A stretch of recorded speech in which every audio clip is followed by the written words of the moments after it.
Hey buddies, it's me, your success partner Zentot is back. तो आज की video में हम लोग बात करेंगे अनदर 48 लॉज ऑफ पावर के बारे में। मतलब आगे के 48 लॉज ऑफ पावर के आगे के 4 लॉज के बारे में।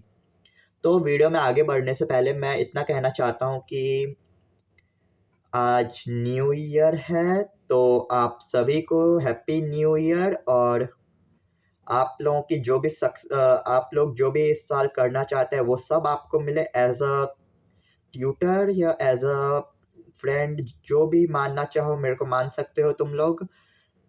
एज अ ट्यूटर मैं तुम्हारा भला ही चाहूँगा और एज अ फ्रेंड भी मैं तुम्हारा भला ही चाहूँगा। तो तुम्हारे जो भी गोल्स हैं उसको पूरा करते रहो और ऐसे ही आगे बढ़ते रहो।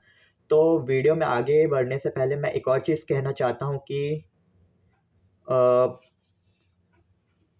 हाँ, इस साल के लिए मैंने भी कुछ नए गोल्स चुने हैं। लाइक इस चैनल पे 10,000 सब्सक्राइबर्स मेरे को चाहिए इस साल के एंड तक।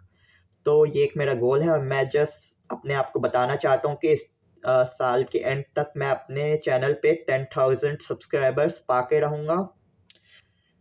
सो before getting late, let's start the video. तो ये पॉइंट है asking for help appeal to people self interest.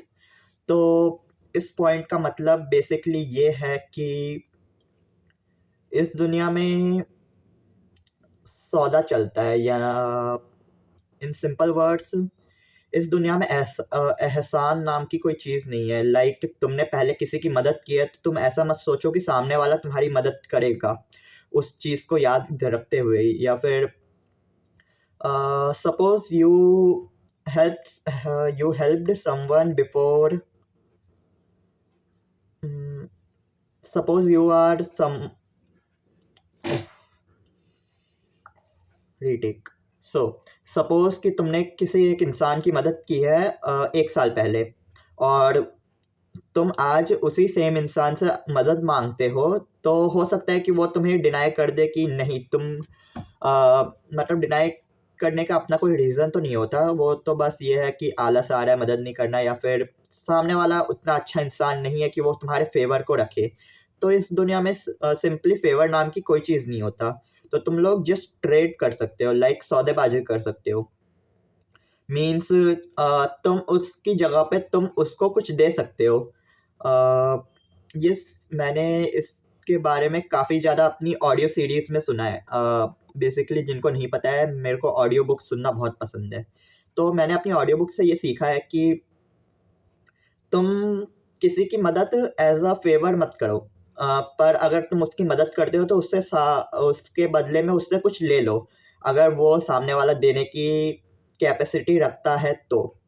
वरना नहीं तो तुम अच्छे हो तो करोगे उसकी मदद, और नहीं हो अच्छे तो नहीं करोगे उसकी मदद। तो सामने वाला अगर कैपेसिटी रखता है मदद करने की तो उसकी मदद कर दो। मतलब सामने वाले से अगर तुम्हें कुछ मिल रहा है तो उसकी मदद करो,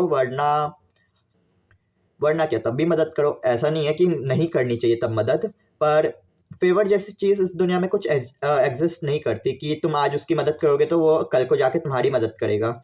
अगर तुम्हें उससे सच में मदद लेनी है बाद में जाके, तो तुम्हें एक्चुअल में उसको कुछ ऑफर करना होगा। लाइक अगर वो तुम्हारी मदद करेगा तो तुम उसको क्या दे सकते हो उसके बदले में। तो सिंपली इस दुनिया में फेवर जैसा कुछ एग्जिस्ट नहीं करता। और एक मेरे भैया थे, उनसे भी एक स्टोरी है मेरे पास, कि उन्होंने एक बार मेरे को बताया था कि उनको अपने कॉलेज में ऑडिशन देना था। उस ऑडिशन नहीं, उनको स्टेज में परफॉर्म करना था सिंगिंग के लिए।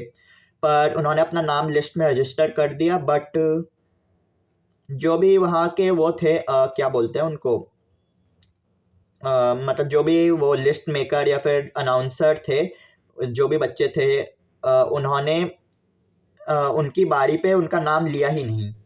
इन दी एंड भैया को लगा कि ये क्या हो गया, शायद थोड़ी बहुत ग्लिच होगा सर, उसमें कोई दिक्कत होगी इसलिए नाम नहीं लिया। तो ऐसे ही 5-6 लोग आए गए। भैया ने फिर परेशान होके डायरेक्ट जाके पूछना समझा कि हाँ हुआ क्या है वहाँ पे।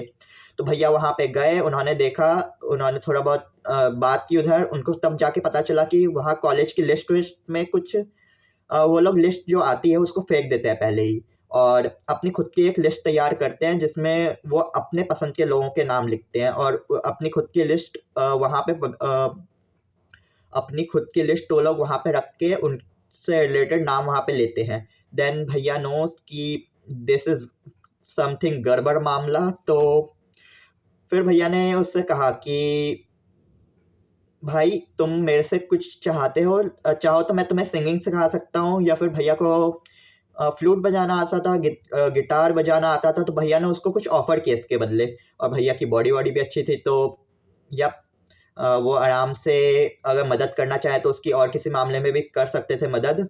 तो भैया ने बोला कि अगर भाई तू कुछ और चाहता है तो मैं उसमें तेरी मदद कर सकता हूँ, बट मेरा नाम इसमें मेरा नाम अभी ले ले। तो इसकी जगह पे अगर भैया ने बोला होता कि नहीं भाई ये गलत है, ऐसा वैसा समथिंग, तुम लोग समझ रहे हो क्या बोल रहा हूँ, तो ऐसा नहीं होता। मतलब इन द एंड भैया को नहीं मिलता, क्योंकि वो 5-6 लोग थे। भैया की बॉडी देख, भैया की चाहे बॉडी ही क्यों ना हो, 5-6 लोग आराम से उसको मिल के पेल वेल सकते हैं। तो भैया ने उसकी जगह पे उसको ऑफर दिया, तो 5-6 मिनट तो नहीं, मतलब जितने भी टाइम का उनको टाइम मिल गया स्टेज में परफॉर्म करने का, ऑल हैप्पी।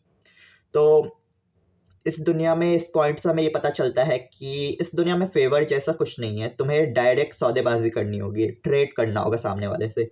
तो इस पॉइंट को कुछ ज़्यादा ही लंबा खींच दिया है मैंने, तो अगले पॉइंट पे शिफ्ट करते हैं, चलो। तो ये पॉइंट है pose as a friend work as a spy. तो ये पॉइंट हमें बेसिकली ये बताता है कि तुम्हारे जितने भी दोस्त हैं उनके सामने स्पाई बन के रहा करो। मीन्स इसको मैं कैसे बताऊँ, तुमने सुना होगा कि कभी भी जब हम लोग सड़क पे चलते हैं तो ईयरबड्स नहीं लगाने चाहिए।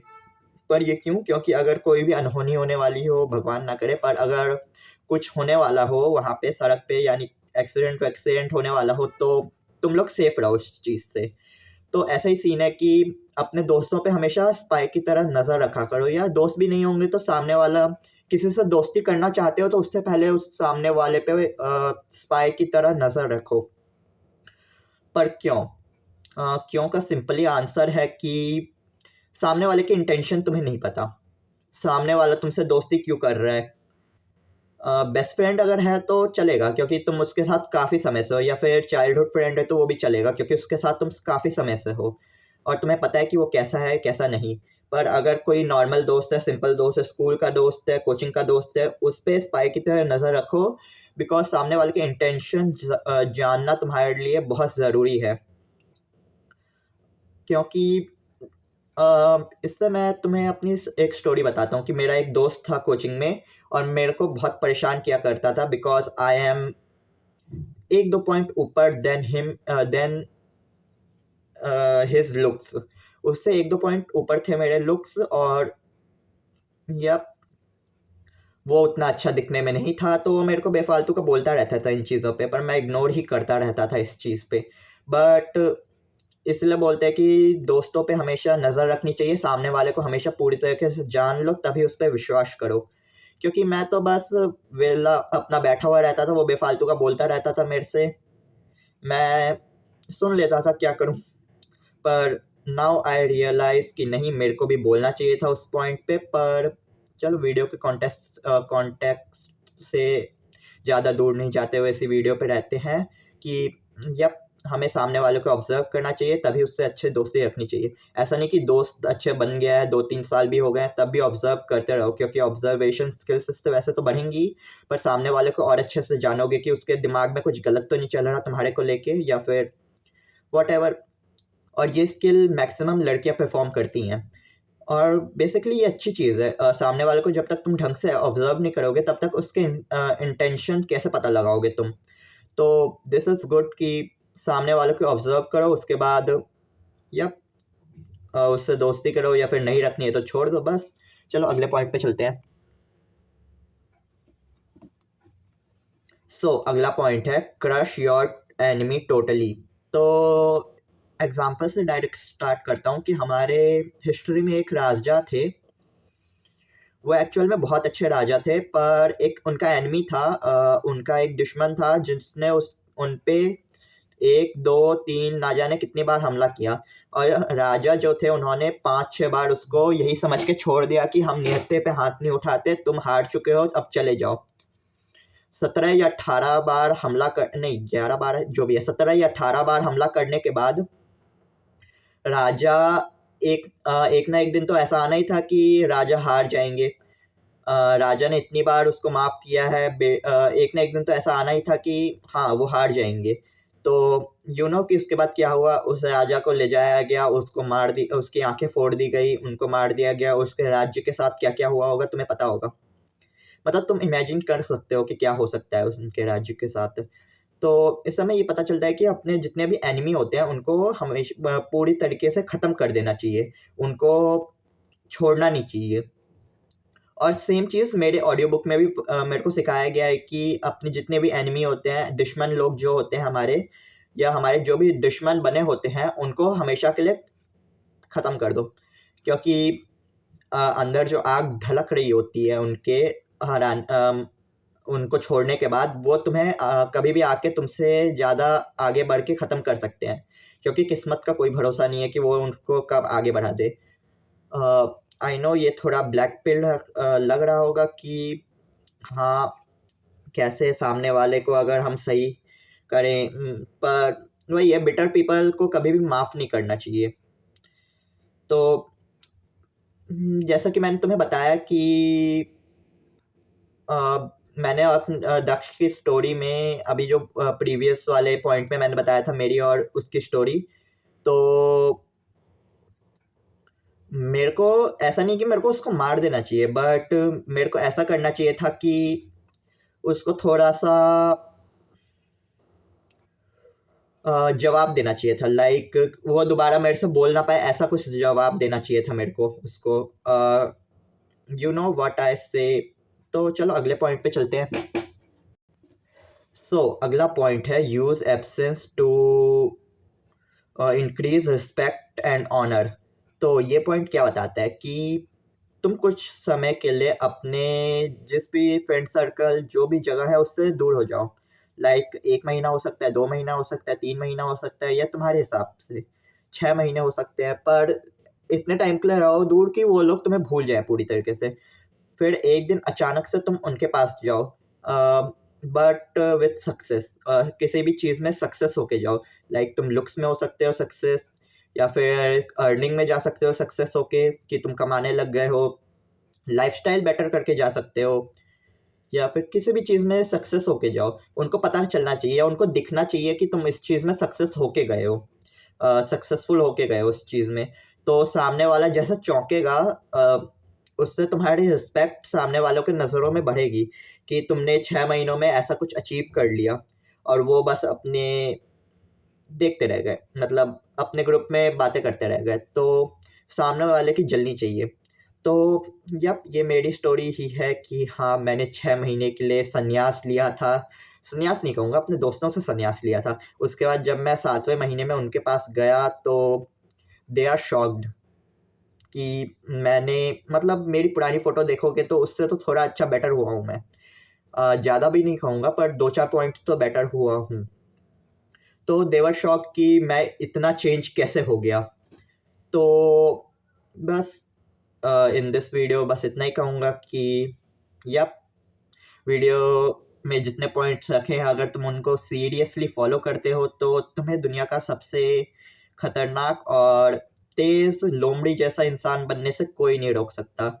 वीडियो को एंड करने से पहले बस इतना कहना चाहूँगा, अपना ध्यान रखो, अपनी मेंटल हेल्थ का ध्यान रखो, अपनी फैमिली का ध्यान रखो, सेफ रहो जहाँ पर भी हो।